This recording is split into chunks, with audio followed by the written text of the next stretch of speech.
Tülçe və Qarğa nağılı. Bu nağılın rişəsi hardadır? Dərsi kitablarımızda Rubah və Zağ adında olan şeiri oxumuşuq. Həbib-i Yağmai bu şeiri rəhmətli Mirzə Əli Əkbər Sabirin Hop-Hop-naməsindən Farsiya döndəribdi. Amma Mirzə Əli Əkbər Sabirdən qabaq 1668-ci miladi ildə Jean de La Fontaine adında bir Fransəvi nivisəndə bu nağılı yazmışdı.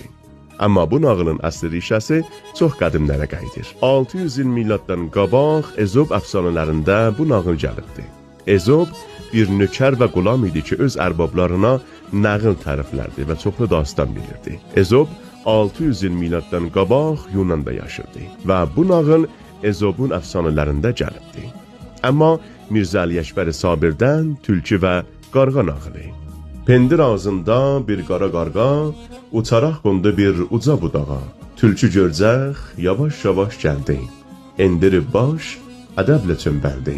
Bir zaman həsrət ilə qarğa sarı, atdan marıtdı baş yuxarı. Dedi, əhsən sənə, qarğa ağa, nə nəzakətlə qonmusan budağa.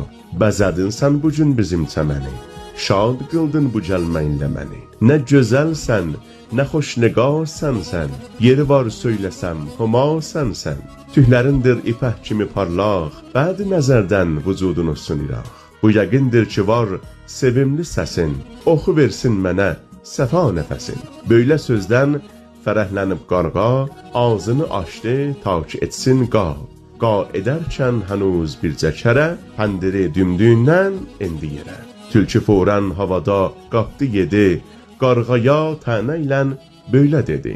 Olmasaydı cahanda sarsaqlar, ac qalardı yəqin ki yaltaqlar.